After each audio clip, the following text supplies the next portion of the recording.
अस्सलामु अलैकुम वरहमतुल्लाहि वबरकातुहू नहमदुहु व नुसल्ली अला रसूलिहिल करीम अम्मा बाद फ़अऊज़ु बिल्लाहि मिनश शैतानिर रजीम बिस्मिल्लाहिर रहमानिर रहीम रब्बि इश्रह ली सदरी व यस्सिर ली अमरी वहलुल उक़दतम मिन लिसानी यफ़क़हू क़ौली वजाअत सकरतुल मौत बिल हक़ ज़ालिका मा कुन्त मिन्हु तहीद। आ पहुंची मौत की सख्ती के साथ साथ हक के। आ पहुंची मौत की सख्ती साथ हक के, यही है जिससे तू भागता फिरता था। मौत इस दुनिया में इंसान की जिंदगी के खात्मे का नाम है। दुनिया में जो भी इंसान आया है उसे एक दिन वापस जरूर जाना है। ये इंसान की जिंदगी का सबसे बड़ा हादसा है, जिसके बाद इस दुनिया से उसका ताल्लुक मुनक़ते हो जाता है और एक नई जिंदगी जो बरज़ख की जिंदगी कहलाती है वो शुरू हो जाती है। क़यामत के ज़लज़ले के साथ ही ये जिंदगी भी ख़त्म हो जाएगी। फिर एक नया दौर शुरू होगा जिसकी कामयाबी और नाकामी का इन्हिसार इंसान के अपने अमाल पर होगा। हम में से कोई नहीं जानता कि उसकी मौत कब आएगी, लेकिन हम सब उसी दिन की तरफ दौड़ रहे हैं। ऐसी सूरत हाल में असल करने का काम उस दिन की तैयारी करना है, ताकि उसके बाद जब हम मालिक कायनात के सामने पेश हों तो कोई शर्मिंदगी न हो। मौत के बाद इंसान अकेला रह जाता है। मौत इंसान को हर चीज से जुदा कर देती है। मौत हर इंसान का पीछा कर रही है, मगर इंसान उसे ही भूले हुए है। ज़रूरत इस बात की है कि हम इस आखिरी वक्त को रोज़ाना याद करें और उसकी तैयारी में लगे रहें। वजाअत सकरतुल मौत बिल हक़ ज़ालिका मा कुन्त मिन्हु तहीद। ये सूरत क़ाफ की आयत नंबर 19 है, जिसमें इंसान से खिताब है कि इंसान खा कितनी भी लंबी ज़िंदगी चाहे, लेकिन एक दिन मौत आ पहुँचती है। सकरातुल मौत, मौत की सख्तियाँ, मौत की बेहोशियाँ, मौत की हकीकत को लेकर आ पहुँचती हैं। और यही वो बात है जिससे इंसान भागता है। मौत का जिक्र नहीं सुनना चाहता, मौत से फरार हासिल करना चाहता है, लेकिन मौत उसको आ पकड़ती है।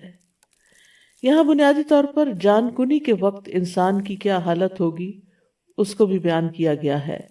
वजाअत सकरतुल मौत बिल हक़, यानी हर इंसान के लिए मौत की सख्ती और शिद्दत और उसका चमटना और उसकी तकलीफ, ये सब कुछ हक के साथ मिलकर आ चुका है और इसमें कोई शक नहीं और इसके साथ कोई झूठ नहीं है। सकरा क्या चीज है? ये वो सख्ती है जो अक्ल को ख़त्म कर देती है। सकर के बारे में राग़िब अल-इस्फ़हानी कहते हैं, ये ऐसी हालत होती है जो इंसान और उसकी अक्ल के दरमियान हाइल हो जाती है, यानी इंसान की अक्ल मारी जाती है। और अक्सर ये चीज़ नशा पैदा करने वाले मशरूब में इस्तेमाल की जाती, यानी इंसान होश में नहीं रहता, जैसे कोई ड्रंक हो गया हो। सकर को गुस्से के माने में भी इस्तेमाल किया जाता है।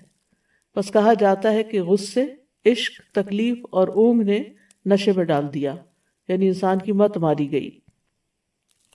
और सकरतुल मौत ये वो गशी है जो तकलीफ से पैदा होती है।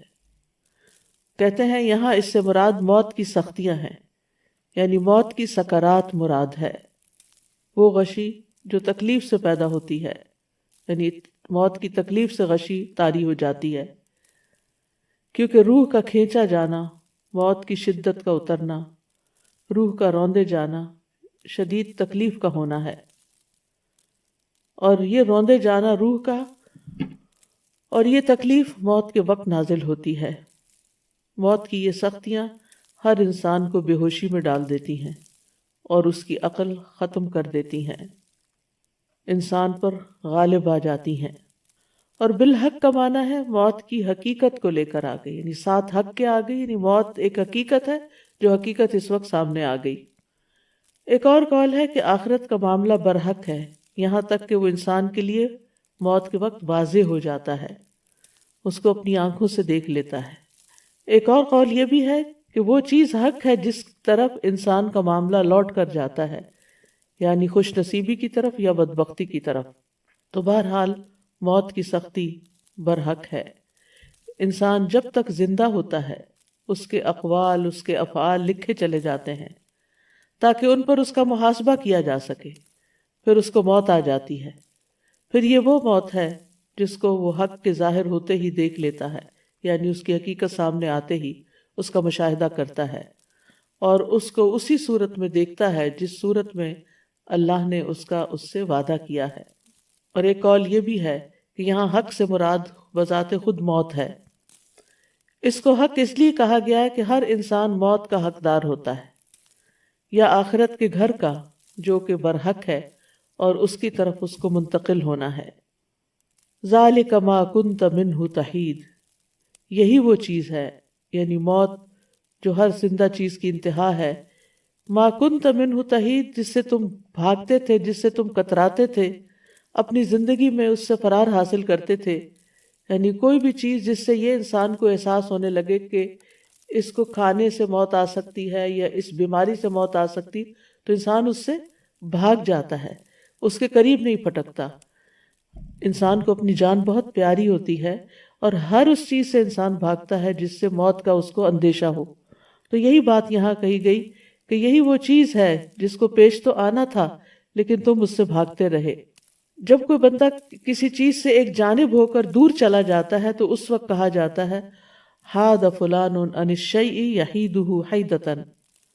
تو بہرحال انسان جب موت دیکھتا ہے تو پھر نہ بھاگ سکتا ہے، نہ کوئی مدد دے سکتا ہے، نہ اس سے خلاصی ممکن ہے۔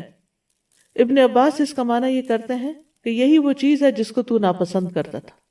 ہم میں سے ہر شخص موت کو ناپسند کرتا ہے اور اس کا سامنا نہیں کرنا چاہتا، لیکن موت تو ایک حقیقت ہے، ہر جان نے مرنا ہے۔ اللہ سبحانہ وتعالیٰ فرماتے ہیں کل نفس ذائقۃ الموت ثم الینا ترجعون، ہر جان موت کو چکھنے والی ہے، پھر تم ہماری ہی طرف لوٹائے جاؤ گے۔ موت کا فرشتہ مقرر کر دیا گیا ہے۔ سورۃ السجدہ میں آتا ہے قل یتوفاکم ملک الموت الذی وکل بکم ثم الی ربکم ترجعون، کہہ دو کہ موت کا فرشتہ جو تم پر مقرر کیا گیا ہے تمہاری جانیں قبض کر لیتا ہے، پھر تم اپنے رب کی طرف لوٹائے جاتے ہو۔ موت سے فرار ممکن نہیں ہے۔ سورۃ الجمعہ میں آتا ہے قل ان الموت الذی تفرون منہ فانہ ملاقیکم ثم تردون الی عالم الغیب والشہادۃ فینبئکم بما کنتم تعملون، کہہ دو بلا شبہ وہ موت جس سے تم بھاگتے ہو یقیناً وہ تم سے ملنے والی ہے۔ یعنی انسان جتنا بھی بھاگ لے لیکن وہ تو سامنے سے آ رہی ہے۔ پھر تم ہر پوشیدہ اور ظاہر چیز کو جاننے والے کی طرف لوٹائے جاؤ گے تو وہ تمہیں بتائے گا کہ تم کیا کچھ کرتے رہے ہو۔ یعنی موت کس لیے رکھی گئی؟ تاکہ یہ دیکھا جائے کہ موت سے پہلے کی زندگی میں انسان نے کیا کام کیے ہیں، ان کا حساب کیا جائے اور اس پر اس کو جزا یا سزا دی جائے۔ کوئی بھی ذی روح موت سے نہیں بچ سکتا، کوئی بھی۔ سورۃ النساء میں آتا ہے اینما تکونوا یدرککم الموت ولو کنتم فی بروج مشیدہ، جہاں کہیں بھی تم ہو موت تمہیں آ ہی لے گی، خواہ تم مضبوط قلعوں میں محفوظ ہو جاؤ، موت وہاں بھی پہنچ جائے گی۔ یعنی کیسی بھی خوراک کھا لو، کیسے بھی گھر میں رہ لو، کیسے بھی علاج کروا لو، کیسی بھی سہولتیں تمہیں میسر ہوں، لیکن موت جس وقت آنی ہے وہ آ جائے گی، کوئی اس سے بچ نہیں سکتا۔ وَلَن يُؤَخِّرَ اللَّهُ نَفْسًا إِذَا جَاءَ أَجَلُهَا وَاللَّهُ خَبِيرٌ بِمَا تَعْمَلُونَ، اور اللہ کسی جان کو ہرگز مہلت نہیں دے گا جب اس کا وقت آ گیا، اور اللہ اس سے پوری طرح باخبر ہے جو تم کر رہے ہو۔ یعنی تمہارے روزمرہ کے اعمال بھی اللہ تعالیٰ کے سامنے ہیں۔ انس رضی اللہ عنہ سے روایت ہے، وہ کہتے ہیں کہ فاطمہ